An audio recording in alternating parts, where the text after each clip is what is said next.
Waghodia Dabhoi ring road પર આવેલ Aditya heights, જ્યાં વરસાદી પાણી ભરાઈ જવાની સમસ્યા છેલ્લા ઘણા સમયથી છે. વારંવારની રજૂઆત તેમ છતાંય કોઈપણ સમસ્યા માટેનું નિરાકરણ અને નિરાકરણ માટેના પગલાં પણ લેવામાં નથી આવતા અને જેના કારણે અહીંના લોકો રોષે ભરાયા છે અને ચૂંટણીના બહિષ્કારની ચીમકી ઉચ્ચારી છે. કોઈ પણ પાર્ટીના નેતા હોય તેમણે વોટ માંગવા સોસાયટીમાં ન આવવું તેવું સ્પષ્ટ સોસાયટીના રહીશો દ્વારા કહી દેવામાં આવ્યું છે. કારણ કે અહીં જ્યારે પણ થોડો વરસાદ પડે એટલે આદિત્ય હાઇટ્સમાં પાણી ભરાઈ જાય, ઘૂંટણસમાં પાણી ભરાઈ જાય, લોકોને તકલીફ પડે, ઘરમાં રહેવું પડે, વિદ્યાર્થીઓ સ્કૂલ ન જઈ શકે, બાળકોને આવવા જવામાં તકલીફ પડે, નોકરી જવા માટે પણ અહીં રહેતા લોકોને હાલાકી પડતી હોય.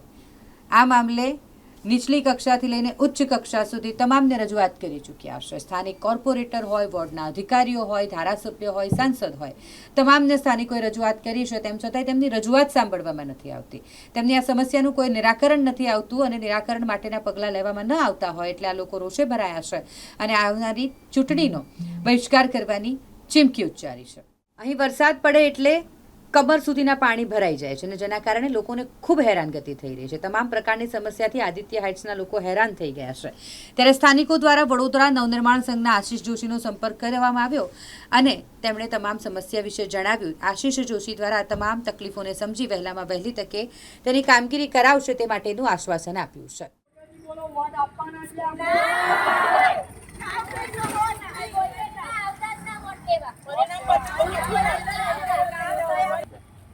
આ ટ્રાન્સફોર્મર જેટલા વાહનો અહીંથી પસાર થાય એ પાણીની ચાલકવાળી ટ્રાન્સફોર્મર ઉપર જાય એટલે જાનહાનિ થવાની શક્યતાઓ પૂરેપૂરી રહે.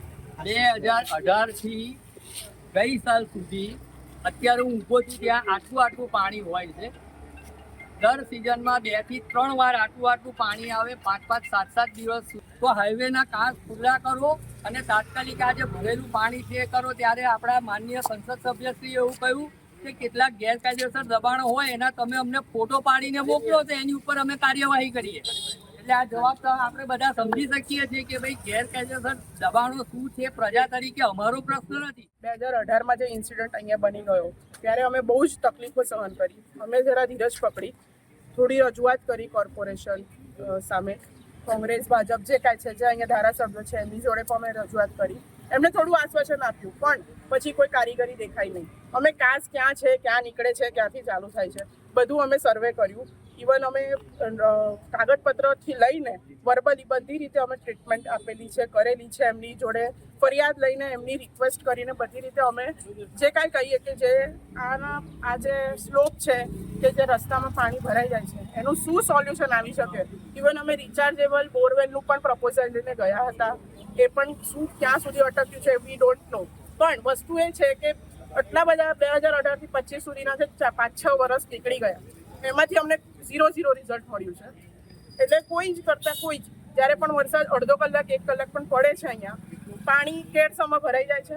ઇવન જ્યારે સ્કૂલો ચાલુ હોય છે અમને અમારા ઓર્બિટ આદિત્ય એવી રીતે અમે ફેબ્રિકેશનની દિવાલો સીડીઓ બનાવેલી છે. અમારે ચડીને મેઇન રોડ સુધી જવું પડે છે. એટલે આ જુવાનિયા માટે ઓકે છે પણ નાના બાળકોને આટલું રિસ્કમાં મુકાય નહીં. તો છતાં અમે કરીએ છીએ. તો મારી એક જ રિક્વેસ્ટ છે ગવર્મેન્ટને એઝ વેલ એઝ જે ધારાસભ્ય છે, કોર્પોરેટર છે, જો ઇલેક્શનના મોડા સામે તમે આવીને આ બધું બતાવતા હોય કે અમે કરીશું તો આટલા 5-6 વર્ષ ક્યાં હતા? એટલે 5-6 વર્ષમાં અમને કોઈ રિઝલ્ટ દેખાયું નથી.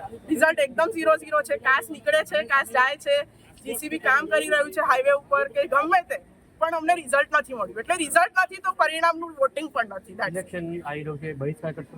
બહિષ્કાર. અમારા અહીંયા 1200 જેટલા ફેમિલી રહે છે અને મોર દેન 400 જેટલું પૂરું આ સંકુલ છે. 400 જેટલા પરિવાર છે અહીંયા ઘર મળીને. અમે લોકોએ બહિષ્કાર જ કર્યો છે. એટલે કોઈ સપોર્ટ નહીં મળે અમારા ત્યાં. આપનું નામ? નમ્રતા ડોંગરે. 2018થી આ પાણી દેવાની સમસ્યા છે. હવે એની રસ્તો માટે મંજૂર કર્યો છે પણ એની સક્સેસ થાય એવું મને લાગતું નથી. કારણ કે આ દેવાનું પાણી મોભે ચડાવવાનું એ કોઈ દિવસ શક્ય બનતું નથી. જેથી જે પાઇપલાઇન નાખે એનું બી લેવલ 0 મેન્ટેન થતું હોય તો જ આ પાણી પછી નિકાલ થાય. એટલે કોર્પોરેશન એ વસ્તુ ધ્યાન રાખવાની જરૂર છે. જો નાખીને ગમે એટલો ખર્ચો કરશે તો છતાંય પાણીનો નિકાલ થાય નહીં. તેથી એને ક્યાં 2 રસ્તા છે. એના લેવલ ના મળતું હોય તો આનું લિફ્ટિંગ કરી નાખો, પાણીનો અહીંયા પંપ સ્ટેશન બનાવી દે તો જ એનો રસ્તો છે. અને કોર્પોરેશને આ કરવું જ પડશે. તો જ આનો રસ્તો નિકાલ થશે અને ઇલેક્શન આવશે તો પછી અમારે બેસ્યા કરવો પડશે, પાર્ટીનો બેસ કરવો પડશે. કોઈ કામ કરશે, જે કામ કરશે એ કોર્પોરેટર સ્નેહલભાઈ કરશે. મારું નામ સુરેશ પટેલ. હાઇટ્સ છે અમારા 4 વિંગ છે, આદિત્ય ઓર્લિડ હાઇટ્સ, પેરેડાઇઝ ને વિલા 4 છે. અહીંયા 2018થી વરસાદનો પાણીનો એટલો બધો પ્રોબ્લેમ છે. અમે બધા બહુ જ લોકોને બહુ જ રજૂઆત કરી, કોર્પોરેશનમાં રજૂઆત કરી, આગળ પણ રજૂઆત કરી, પણ અમને કોઈ જ જાતનો જવાબ મળ્યો નથી. અને જ્યારે પણ અમને કહેવામાં આવે છે કે હા અમે કરીશું, તો ફક્ત ને ફક્ત આશ્વાસનો આપીને બધા જતા રહેતા હોય છે. અમારા કોઈ છોકરાઓને પહેલાં એવું હતું કે કોર્પોરેશનમાં કોણ છે, કમિશનર કોણ છે, સ્ટેન્ડિંગ ચેરમેન કોણ છે કમિટીના, અને પેલા આપણા કોર્પોરેશનમાં કોણ કોણ સભ્યો છે એ બધી ખબર પડતી હતી નામ સાથે.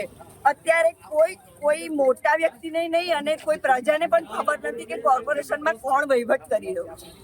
આ બધો નિકાલ કરવા માટે અમે એટલી બધી રજૂઆત કરી છે કે અમે થાકી ગયા છે. પગ અમારા હવે છે ને એવું થઈ ગયું છે, કાં તો અમે પોતે જાતે આ બધું કરી લઈએ અથવા તો પ્રજાઓ બધા ભેગા થઈ અને કોર્પોરેશનની ઓફિસની અંદર હુમલો કરી દઈએ. બહુ જ પડે છે પાણીની અંદર. અમારું આટલું ગેર સમા સુધીનું પાણી આવી જાય છે, લાઇટો નથી રહેતી, ખાવા પીવા માટે અમે બહાર નથી જઈ શકતા આ બધી વસ્તુઓ લેવા માટે, અને કોર્પોરેશનનું તો કોઈ કામ જ નથી. એટલે અમને ઇલેક્શન આવશે ને એટલે બધા જ આરતી લઈને આવશે અમારી પાસે કે અમને વોટ આપો, તમારે આ કામ કરીશું, તે કામ કરીશું. પણ એ અમે એવું કહીએ છીએ કે અમે કોઈ જાતના કોઈ પણ પક્ષને વોટ આપવા માંગતા નથી, કારણ કે એ લોકોએ બધા અમને કોણીએ જોડગાડ્યો છે. કોઈ પણ પક્ષ હોય પણ અમારું કોઈ સાંભળ્યું નથી.